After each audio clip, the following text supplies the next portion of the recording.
Amém? Vamos fazer a leitura. Você que está com a sua Bíblia aí, mantenha ela aberta para que possamos meditar na palavra do Senhor. Atos capítulo 2, versos 42 a 47, diz assim, a palavra do Senhor: E perseveravam na doutrina dos apóstolos e na comunhão, no partir do pão e nas orações. Em cada alma havia temor, e muitos prodígios e sinais eram feitos por intermédio dos apóstolos. Todos os que creram estavam juntos e tinham tudo em comum. Vendiam as suas propriedades e bens, distribuindo o produto entre todos, à medida que alguém tinha necessidade. Diariamente perseveravam unânimes no templo, partiam pão de casa em casa e tomavam as suas refeições com alegria e singeleza de coração, louvando a Deus e contando com a simpatia de todo o povo. Enquanto isso, acrescentava-lhes o Senhor dia a dia os que iam sendo salvos. Louvado seja o nome do Senhor. Feche seus olhos, vamos orar mais uma vez. Pai de amor, nós te louvamos pela tua santa palavra. Sabemos, ó Deus, que o Senhor já preparou os nossos corações, arou, Pai, a terra do nosso coração para receber a tua semente, a palavra de Deus, e que o Senhor, que é aquele que dá o crescimento e o entendimento, seja esse instrumento, Senhor, seja esse, Senhor, que nos conduz para que possamos glorificar o teu nome, Senhor. Que o Senhor seja engrandecido para todo sempre, é o que nós te pedimos no nome do teu Filho amado Jesus. Amém e amém. Graças a Deus. Louvado seja o nome do Senhor. Eu coloquei aqui como um título para que a gente faça um exercício de gravar, talvez fique mais fácil para a gente.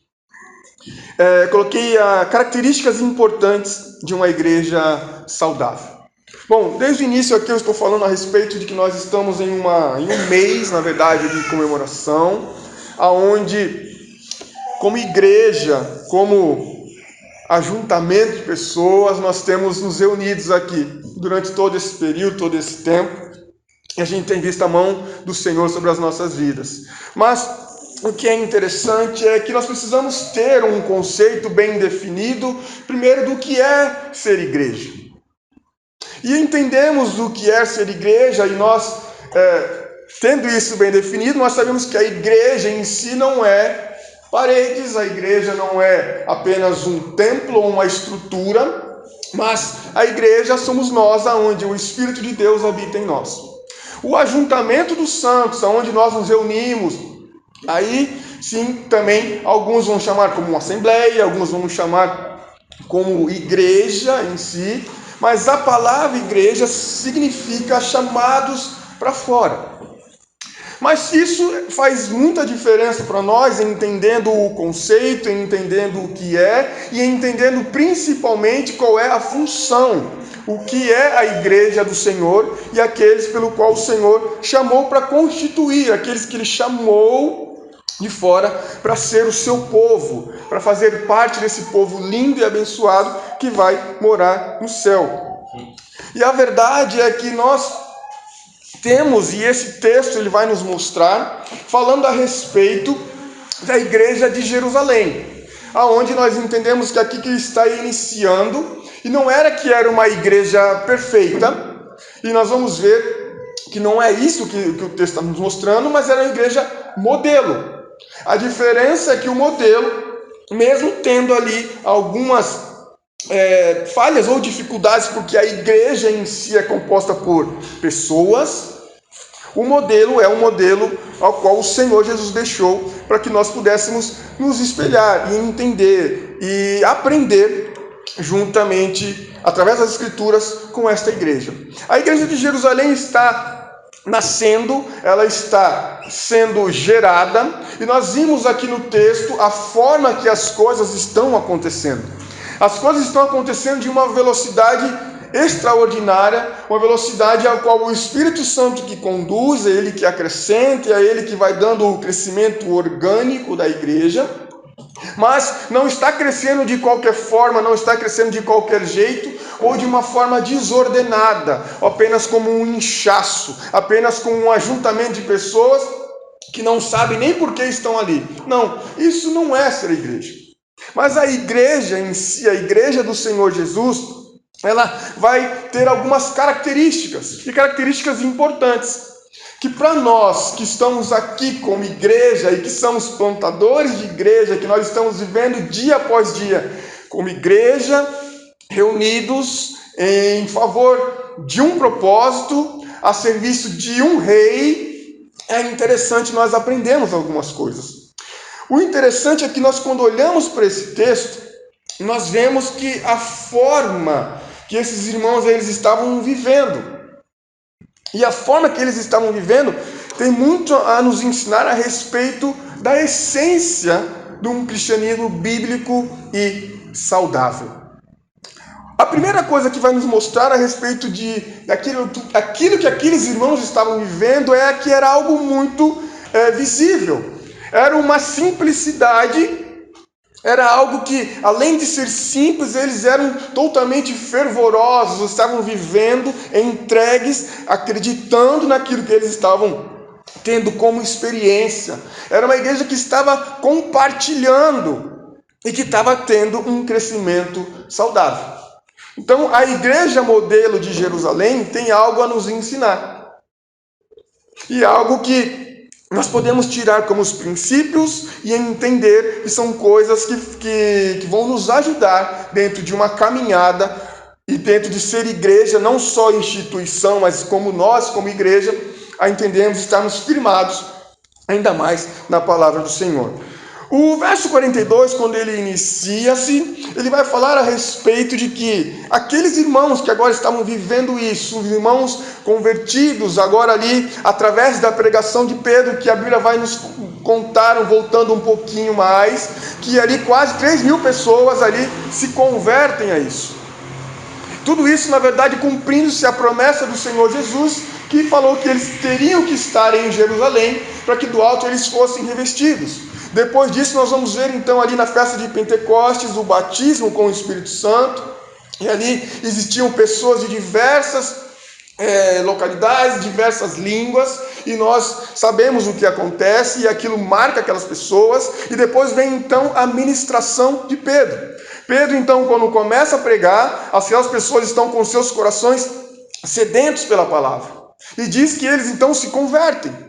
Agora eles se convertem, agora eles começam a se agrupar, eles começam agora a se reunir como irmãos nas casas, e agora para anunciar e para crer, agora professando a sua fé em Jesus Cristo.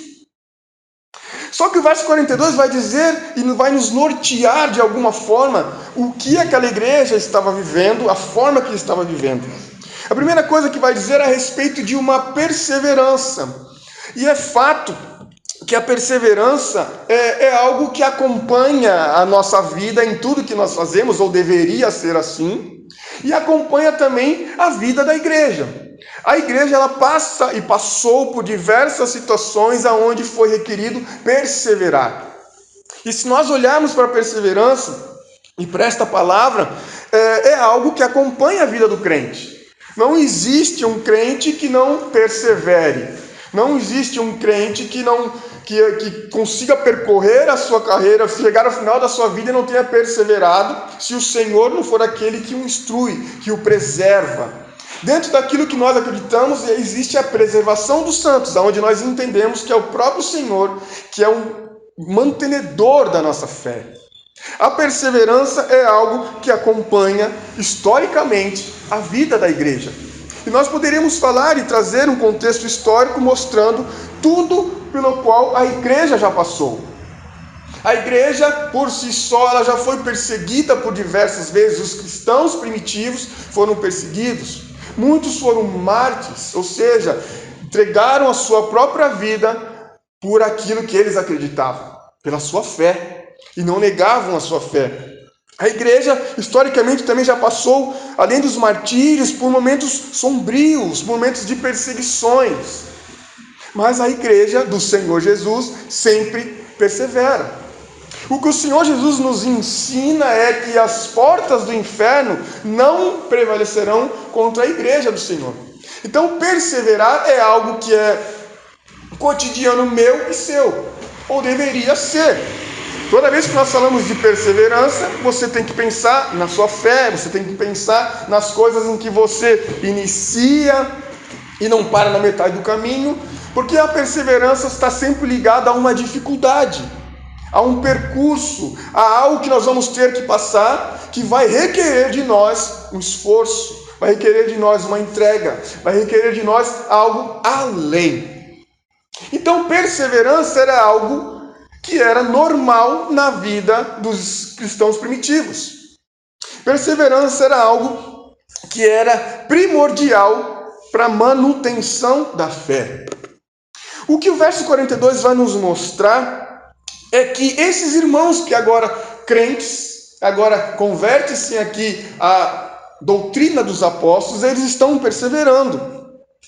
E ao perseverar na doutrina dos apóstolos, que consistia basicamente no quê? O que era a doutrina dos apóstolos? O que era que esses apóstolos agora estavam ministrando, pregando, que essas pessoas agora estão se convertendo em 3.000 pessoas, estão convertendo-se em multidões de pessoas e agora se agrupando e precisam agora ser discipuladas, precisam entender o que está acontecendo. Porque agora eles vão passar a ser a igreja. Então, a doutrina dos apóstolos consistia nada mais do que anunciar a morte e a ressurreição de Jesus. E ao anunciar a morte e ressurreição de Jesus, para nós está contido a mensagem do Evangelho, as boas novas do Evangelho. Morte porque era necessário que alguém precisasse morrer, expiar os nossos pecados. Alguém era necessário entregar a vida para que pudéssemos ter vida. E nós sabemos que não poderia ser qualquer um, ninguém poderia cumprir a lei, ninguém poderia carregar o pecado da humanidade. Mas Cristo faz isso, e ao fazer isso, ele conquista para si um povo, a sua igreja. Mas se o Evangelho ou as boas novas apenas acabasse na morte e não tivesse a ressurreição, a nossa fé seria em vão. O apóstolo Paulo vai dizer isso em 1 Coríntios capítulo 15, que se Cristo não ressuscitou, toda a nossa fé é em vão. Todo o ajuntamento, domingo após domingo, todos os esforços que nós poderíamos fazer seriam alicerçados ou baseados em uma fé morta. Mas não é isso que a palavra nos ensina. A palavra vai nos mostrar que Cristo cumpre o seu propósito, o seu ministério, resgatando para si um povo. E aqueles povos, e agora aqueles irmãos dessa igreja primitiva que agora se convertem à doutrina dos apóstolos, estão firmados nisso, na morte e ressurreição de Jesus. Os apóstolos não tinham outra coisa no que pregar. E nós temos que entender, os apóstolos são aqueles que andaram com Jesus. E em um período de 3 anos eles foram discipulados, foram ensinados, viram milagres, viram situações, foram repreendidos, foram ali ensinados em diversas áreas, para que agora eles pudessem transportar isso, após agora comissionados por Jesus, agora um alicerce. Então a igreja primitiva ela está perseverando na doutrina dos apóstolos, que agora consiste em eles pegaram todas as suas experiências de andar com Jesus e agora eles estão replicando isso a essas pessoas. Eles estão anunciando isso a essas pessoas. As experiências de terem andado com Cristo, as experiências de terem visto os milagres, de terem sido discipulados, agora eles estão replicando, passando isso para frente. E dentro da igreja primitiva, isso era algo primordial. Porque se nós falamos que nós estamos alicerçados na doutrina dos apóstolos, e para nós, hoje nós temos toda a Bíblia, todo o cânon fechado. Então nós podemos falar que nós estamos alicerçados na palavra de Deus. Só que no início da igreja primitiva, ainda não existia a palavra de Deus, estava sendo escrita, ou seja, eles tinham o Velho Testamento, e agora eles estavam compondo, eles estavam escrevendo através das suas vidas, das suas experiências, ou seja, todo o cânon completo. Então hoje nós podemos falar sim, nós temos e estamos alicerçados na mesma doutrina dos apóstolos, porque consiste na mesma mensagem. A mensagem não muda, passaram-se mais de 2000 anos, a mensagem é a mesma. O mesmo Salvador, era necessário que ele morresse para que pudesse resgatar o seu povo e ressuscitasse ao terceiro dia. Nós estamos fundamentados nisso. A doutrina dos apóstolos também foram, além de ser esse resultado fantástico de um caminhar com Cristo dia após dia, hora após hora, sendo ministrados, sendo ensinados em um discipulado nível hard. Por isso que eu acredito demais no discipulado em si. Eu acredito demais no estar andando lado a lado, estar caminhando lado a lado, porque o discipulado em si é algo que o Senhor Jesus fez com os seus apóstolos, com os seus discípulos. E isso nos mostra que, para sermos uma igreja bíblica, nós precisamos ter esses mesmos alicerces. Se naquele tempo aqueles irmãos que estavam convertendo-se, eles estavam perseverando naquilo que os apóstolos estavam proclamando a eles, através do seu dia a dia, perseverando de casa em casa, no templo e nos lares, nós temos que entender que o que faz a diferença entre uma igreja que é saudável e uma igreja que não é saudável é se ela persevera na doutrina dos apóstolos, na palavra de Deus. Se nós pudéssemos então fazer um crivo, e seria um crivo natural das coisas, e como nós poderíamos medir se a nossa igreja é saudável, se o nosso ajuntamento aqui tem sido saudável, tem agradado a Deus, se nós estamos de acordo com a palavra de Deus. Então, o que baliza o nosso ajuntamento? O que baliza estarmos reunidos? O que baliza nos reunirmos todos os domingos? É se nós estamos fazendo aquilo que agrada ao Senhor. Se nós estamos fazendo aquilo que é de acordo com a palavra. Porque nós poderíamos nos ajuntar, e se fosse qualquer outro propósito, nós não precisaríamos nem estar aqui. Mas o que nos une? O que nos faz ser igreja? Qual é o entendimento que temos? Por que estamos reunidos e por que nós nos alegramos? Porque nós estamos alicerçados em um propósito, em um fundamento.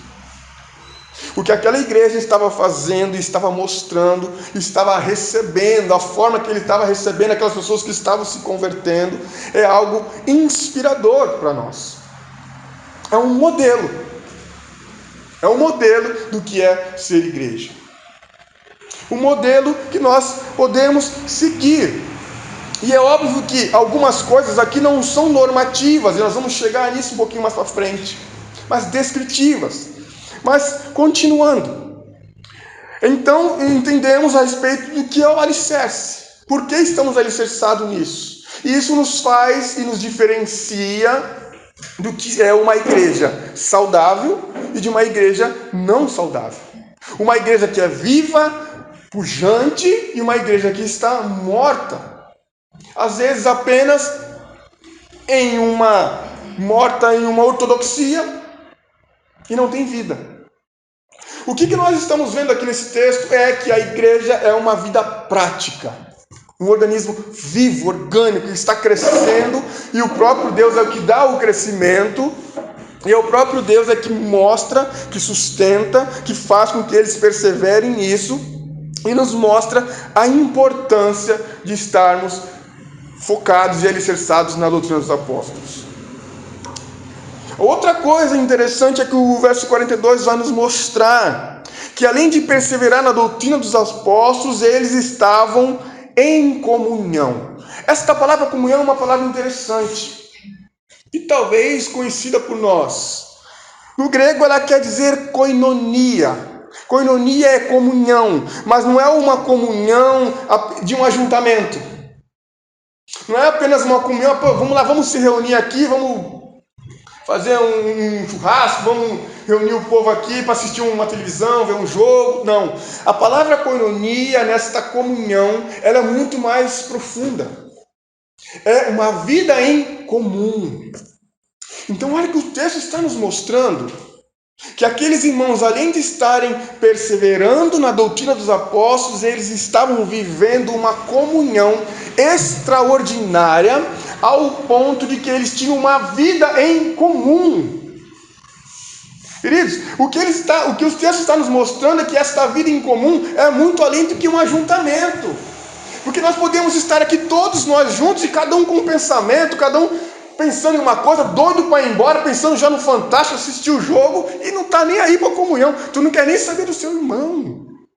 Não, o que o texto está nos mostrando é que a comunhão, a koinonia que eles tinham aqui, era algo tão profundo, que eles então conseguiam compartilhar o pão de casa em casa, ao ponto também de compartilhar e abrir mão, muitas vezes, daquilo que eles tinham, para suprir uma necessidade do outro.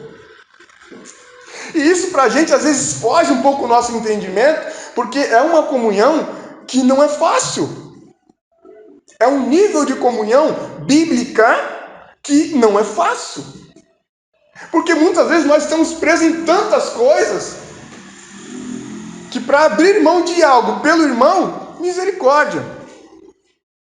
Mas o que o texto está nos mostrando é que eles estavam vivendo isso de uma forma orgânica e natural. E no mínimo nos faz pensar qual o nível de comunhão que nós estamos tendo com os nossos irmãos. Mas entenda algo, para que o nível de comunhão com o seu irmão seja algo real e verdadeiro, a comunhão não nasce aqui, nasce aqui. Primeiro, a sua comunhão precisa ser com Deus. E se a sua comunhão não for uma vida comum com Deus, você nunca vai conseguir ter uma comunhão com essa pessoa que está sentada ao seu lado. E às vezes a gente resume ou acha que está apenas limitado ao seu irmão aqui, que congrega com você, que partilha aqui, que divide a cadeira com você, que senta ao seu lado.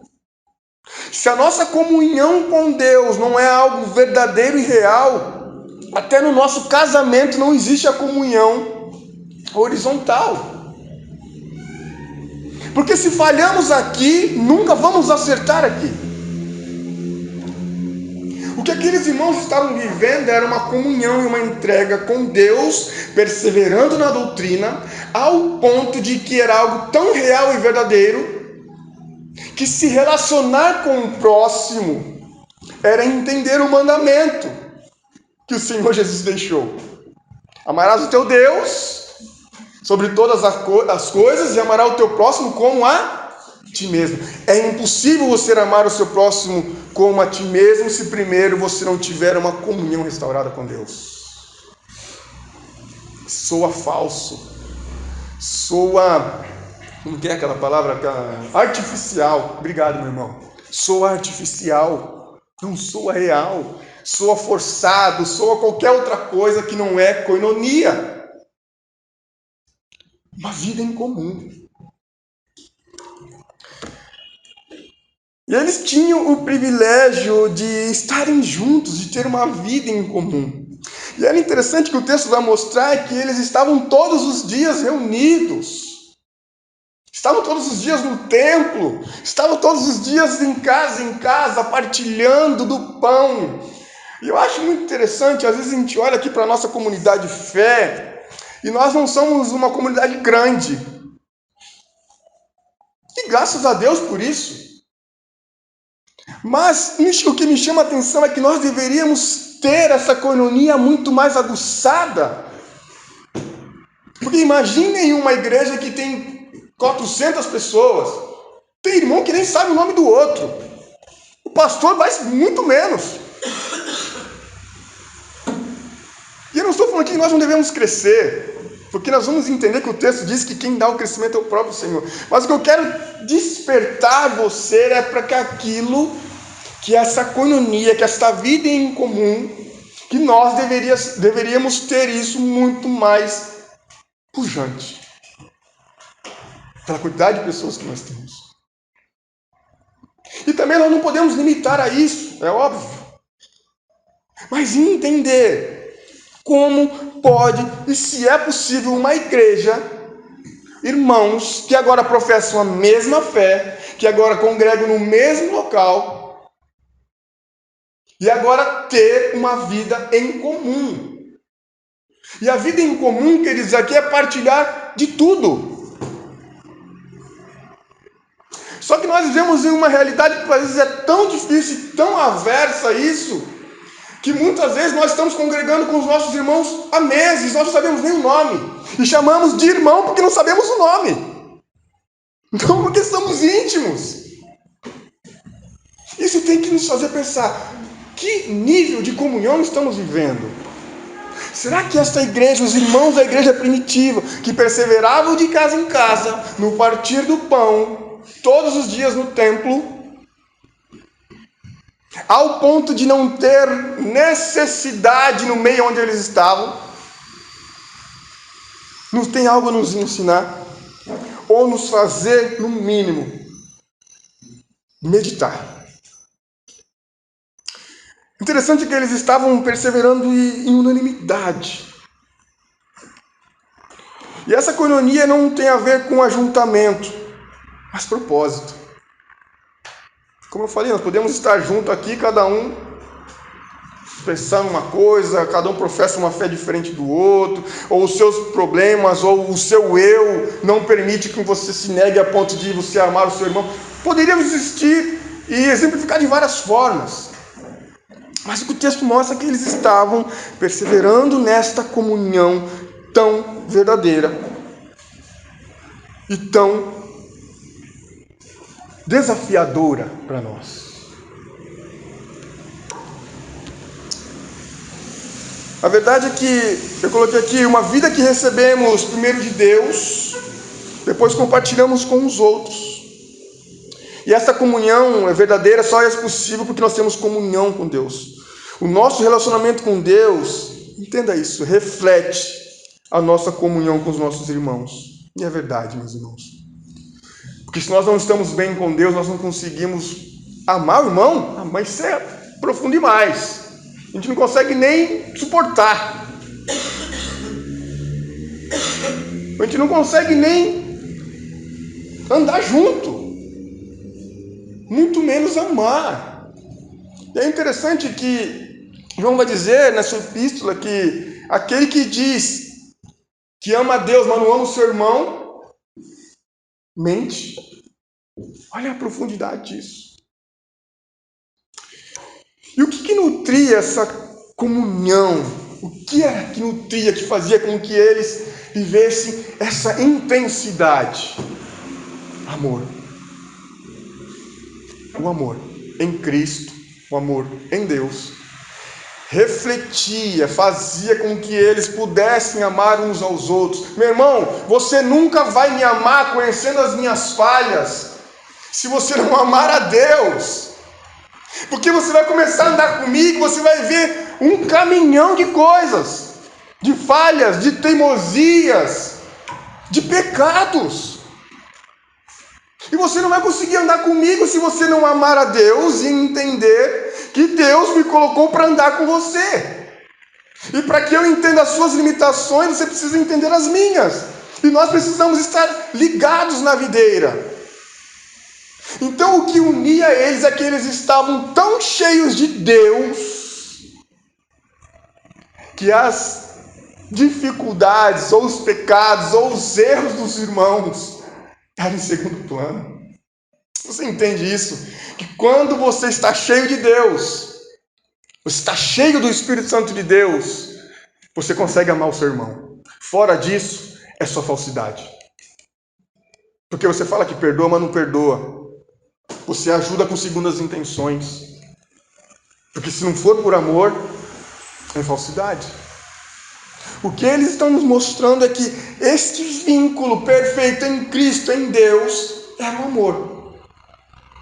Porque aí sim, o amor de Deus, que é este elo, faz com que você olhe para mim, enxergue os meus pecados e manifeste misericórdia. E eu olho para você, eu ando com você, conheço as suas falhas. E eu manifesto misericórdia, porque eu primeiro recebi e nós recebemos de Deus. É só olharmos o Pai Nosso. Você já parou a pensar? Já orou o Pai Nosso? Você já leu? Perdoa os pecadores lá como eu tenho perdoado, não é isso? Se nós não conseguimos perdoar, nós não somos perdoados. A comunhão que eles estavam vivendo era algo tão forte, unidos pelo amor, que eles conseguiam realmente viver algo além. Uma igreja modelo. Essa coinonia também era expressa na generosidade daquele povo. Eles é algo extraordinário. O que está acontecendo é que cada um andando junto uns com os outros, reunindo-se como povo de Deus agora, começam a olhar e ver as dificuldades uns dos outros, as faltas uns dos outros. E o que vai dizer então é que eles começam agora a vender as suas propriedades para suprir a necessidade do irmão. E aqui abre um parêntese, porque não é algo normativo. Não estou falando que você tem que vender a sua casa, vender o que você tem para você dar para os irmãos, mas eu estou falando de um coração generoso. É descritivo, ou seja, está mostrando algo, não está falando o que você tem que fazer. Porque se todos vendessem as suas casas, como que eles iriam perseverar de casa em casa? Então tinha irmãos que não vendiam. Mas o que eu entendo que o texto bíblico mostra é que eles tinham um coração generoso, ao ponto de entender que se o teu irmão, aquele que agora professa a mesma fé, no mesmo Deus, no mesmo Cristo, está em necessidade, era obrigação, por generosidade, eu que tenho condição, ajudá-lo. A comunhão que eles estão vivendo é ao ponto de que o Marquinhos está passando dificuldade, eu vou lá, pego do que eu tenho e supro. Sem olhar se ele vai me devolver, se não vai me devolver, se ele vai ter condições ou não. Um coração generoso é um coração cheio do Espírito Santo. Eu não estou falando uma generosidade que busca segundo os interesses. Estou falando algo genuíno, bíblico. Isso, nós estamos falando das pessoas que estavam vendendo as suas propriedades. Imagine a situação de que tem um carro de 50 mil reais. O meu irmão está a pé. Eu vender o meu carro e comprar 2 carros de 25. Um exemplo. É para todo mundo fazer isso? Não. Mas se Deus põe no seu coração uma generosidade extrema, faça. Esses são exemplos que eu estou falando a respeito do que eles estavam vivendo, que são um modelo para nós, de sermos generosos. E você lembra, assim, qual foi a última vez que você foi generoso? Generoso ao ponto, ao extremo, generoso de realmente ajudar alguém em necessidade, que está precisando, você tem, você fala, Deus testifica no meu coração. Não! Já testificou. Às vezes a gente tem essas coisas, de buscar essas coisas, espiritualizar coisas que já é para fazer. Você já sabe o que é para fazer, está escrito na Bíblia que é para fazer, mas você quer uma confirmação do anjo. Não. Um coração cheio de Deus, do Espírito Santo, enxerga a necessidade do irmão e age com generosidade. Isso, nós conseguimos fazer isso todo o tempo? Não. E que o Senhor tenha misericórdia. Não é porque a gente não faz que não é correto. O modelo está aqui, Bíblia. Nós erramos, nós falhamos, mas o modelo está aqui. Além de ser, então, perseverantes na doutrina, na comunhão, no partir do pão, nas orações. Eles oravam uns pelos outros.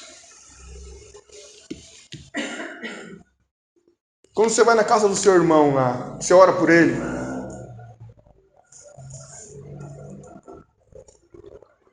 Você pelo menos pergunta se está tudo bem. sem já pedir a Deus que ele não responda que não está?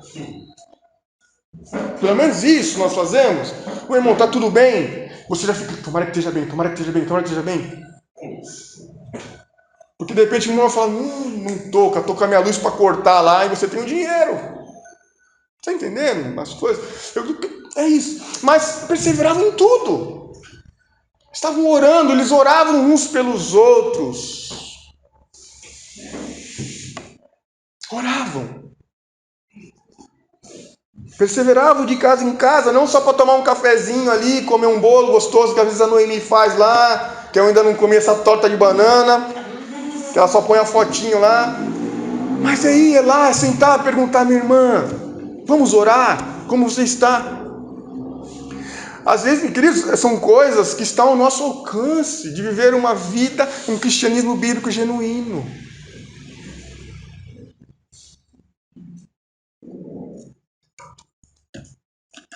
Oramos uns pelos outros. As orações são combustível de um fervor espiritual de uma igreja. Uma igreja que não ora, os irmãos que não oram estão mortos, estão morrendo, definhando. E aqui eu não quero nem abrir o parênteses de estar quarta-feira ou não estar quarta-feira na reunião de oração. Porque se você falar pelo menos que você ora na sua casa por mim, ora pelos irmãos, louvado seja Deus. Mas isso não substitui de você estar com o seu irmão, de orar uns pelos outros, de estar e se importar com ele. Se você ficasse um mês sem vir à igreja, será que alguém lembraria de você? Mas e quando o irmão está um mês sem ir, você lembra dele? Porque às vezes a gente quer as coisas, só quer. Seria ótimo que se tivesse um irmão generoso que quisesse me abençoar. Mas e quando sou eu que tenho que ser generoso? É muito bom viver a comunhão com os irmãos, sempre quando o outro vem. Mas e quando é você que tem que ir? E pegar um ônibus, 2 ônibus, um Uber, ir de bicicleta e a pé. Você está disposto a ir pela comunhão, pelo seu irmão? É muito profundo, meus irmãos. E não pode ser algo superficial realmente, porque não é. E se nós não tivermos como esses irmãos que estão orando uns pelos outros, nós estamos fadados a viver uma vida fraca. Você quer ser fervoroso? Quer ser cheio do Espírito Santo? Ore. Ore pelo seu irmão. Viva a comunhão. Busque ao Senhor com ele. Persevere na igreja.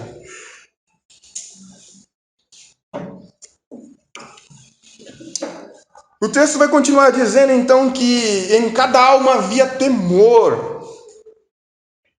Aqueles irmãos agora então reunidos, havia um temor tão grande nos seus corações e eles viam os sinais e prodígios que eram feitos por intermédio dos apóstolos.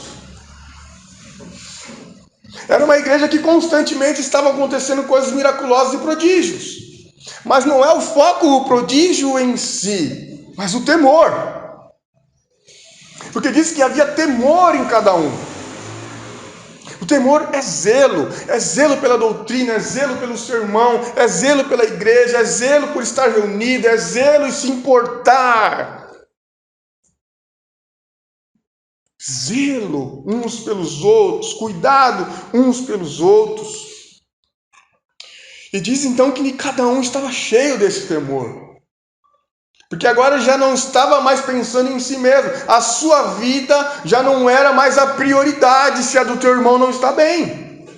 Eu preciso zelar por essa pessoa que está do seu lado. Você precisa zelar, eu preciso zelar por ela. Só que nós vivemos uma era tão difícil, uma coisa tão complicada, que às vezes se aproximar do irmão, o irmão já pensa que a gente está querendo invadir a vida pessoal. Isso é difícil. Mas como explicar isso se eles tinham tudo em comum? E perseveravam de casa em casa, no partir do pão. A verdade é que o que eu entendo do texto é que eles sentavam e se aconselhavam uns aos outros, e oravam uns aos outros, e partilhavam as necessidades uns com os outros, e Deus os abençoava.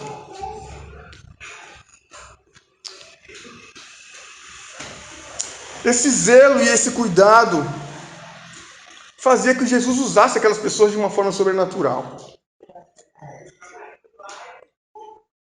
Hoje, os prodígios e sinais talvez não sejam nem o mais importante. Porque se Deus quiser fazer, Ele vai fazer e pronto. Ele é Deus. Mas o zelo, o cuidado, o temor, a comunhão, perseverando na doutrina dos apóstolos, tudo isso é importante para nós. 42 minutos já, Jesus. Verso 44, 45 diz assim: todos os que criam estavam juntos e tinham tudo em comum. Vendiam as suas propriedades e bens, distribuindo o produto entre todos à medida que alguém tinha necessidade. Todos os que creram estavam juntos compartilhando as suas necessidades. Queridos, compartilhe. Ande com o seu irmão. Porque a gente não pode ser uma igreja superficial que só se reúne aos domingos. Eu não estou falando nem se reunir ao ponto de estar todos os dias na igreja, aqui no templo em si, mesmo dizendo que a Bíblia diz que eles estavam nos templos, mas de casa em casa no partir do pão. O que eu estou falando é que você precisa estender a sua comunhão além do domingo. Para quem que você manda mensagem quando você sai do culto aqui? Por exemplo, aqui hoje você sabe os irmãos que frequentemente estão aqui, e você sabe aqueles que não estão. Mas você tem o amor, o zelo por ele, de mandar uma mensagem para ele ao sair daqui e falar: meu irmão, eu senti sua falta, está tudo bem com você? Para entender, porque às vezes o irmão está em uma necessidade, o irmão está passando em um momento que ele precisa orar com você. Só que o que a gente faz? A gente chega e transfere isso somente para o pastor. A gente quer se esquivar de uma responsabilidade que, biblicamente falando, é minha e sua. O próprio livro de Atos vai dizer que eles se dedicavam às orações e à palavra. Eu não estou falando que não é atributo pastoral visitar. Eu amo visitar, é bom visitar.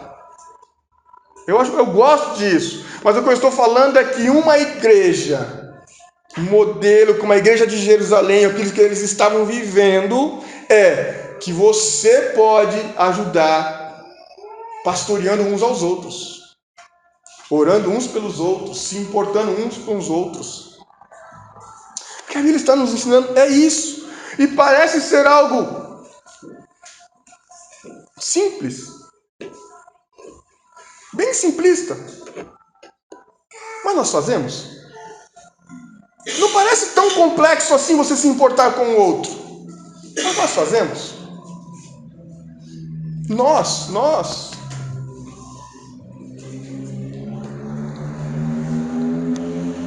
Qual foi a última vez que você compartilhou a sua necessidade com o seu irmão? Porque a gente sempre foi ensinado muitas vezes a busca Deus em secreto, lá que Deus conhece teu coração, você não precisa falar para ninguém. E Deus conhece, Deus vai responder. Queridos, sim. Mas a resposta da tua oração possa ser o teu irmão que ele enviou para andar contigo. E às vezes você não está enxergando. Não é aquela historinha, lembra daquela historinha do cara que está se afogando? Que a água está subindo lá, ele está lá em cima do telhado lá, ele começa a orar a Deus.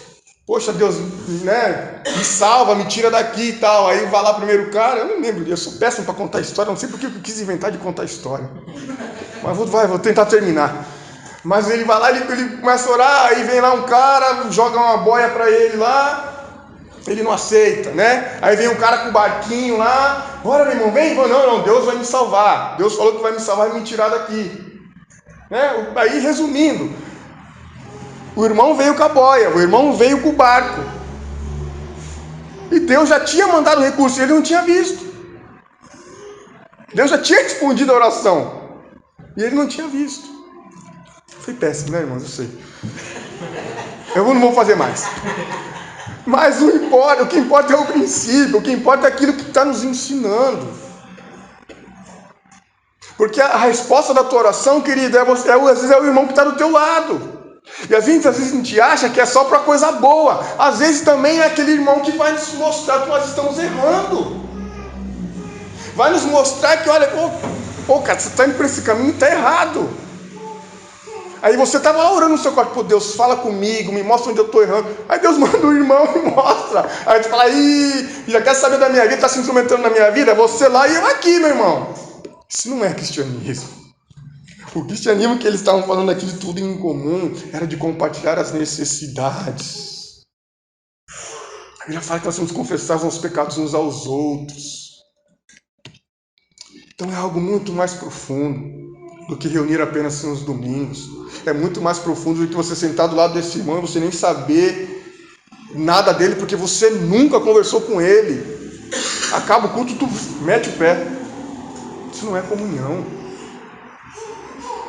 E comunhão não é apenas reunir-se para comer alguma coisa. A gente associa isso também. A gente até fala, não, depois do culto vamos fazer uma comunhão. Aí lá tem a mesa, tem ali os negócios para comer e tal. E se você não for esperto, nem sobra para você, porque o outro irmão já pegou 2 ali, tá nem aí. Isso é comunhão? Comunhão, aí você falou, opa, peguei 2, vou repartir com você. Não vou pegar 2 porque vai faltar para o outro. Eu estou pensando no próximo. Então, comunhão, reunir ali, ter comida, isso não é comunhão. Isso é só ajuntamento. Comunhão é quando eu tenho uma vida em comum com meu irmão. É saber que ali, olha, eu vou deixar aquele pedaço de pizza porque ele ainda não comeu. Fica, deixa para os irmãos aí. Comunhão é muito mais além, queridos. Compartilhar as necessidades.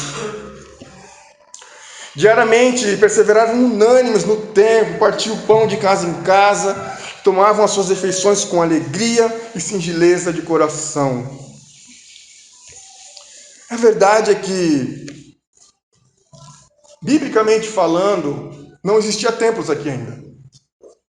Eles se reuniam em casas, de casa em casa. O templo que eu digo aqui, o templo cristão, tá? Existia sinagogas, eu estou falando agora desse povo convertido.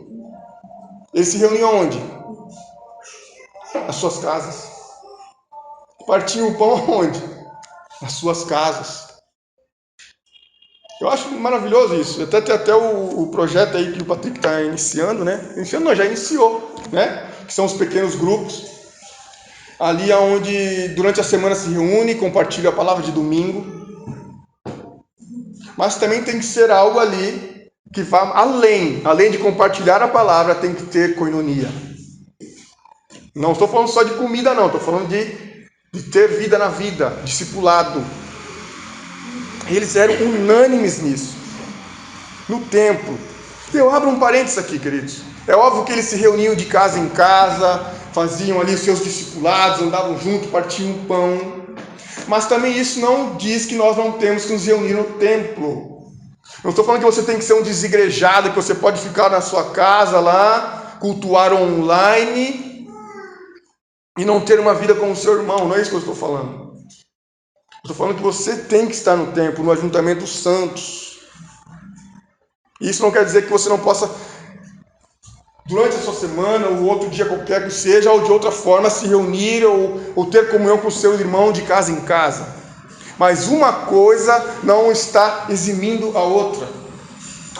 Quando nós estamos reunidos aqui, ou quando nós participamos da ceia do Senhor, partilhando do pão, do suco de uva, cumprindo a ordenança de Jesus, no ajuntamento dos santos, é muito bom, é benção, bíblico. Mas de casa em casa também é muito bom. Discipulado tete a tete. Porque aqui dificilmente a gente consegue ter uma conversa um pouco mais profunda. Porque você está conversando com um, está conversando com o outro, aí chama um, chama o outro. Mas tenha esse hábito de se preocupar com o seu irmão, de ter zelo com ele. De pelo menos saber o nome dele, para não ficar tão feio. Como que é teu nome mesmo, meu irmão? Tô brincando. Não, ele está nos visitando. Carlinhos é uma benção. Carlinhos tá desde o início com a gente aqui, né, meu irmão? Deus abençoe. Esses irmãos, eles valorizavam congregar no templo e de casa em casa partindo pão. E partindo pão denota uma intimidade. Jesus, quando reuniu os seus discípulos ali, ele parte o pão ali, né? Mesmo com Judas, ele parte o pão, mas ele estava ali num momento de intimidade. Estava ali num momento de proximidade. Então não existe um cristianismo, não existe uma igreja viva, uma igreja saudável, se ela não entender que a comunhão é consequência de uma vida com Deus.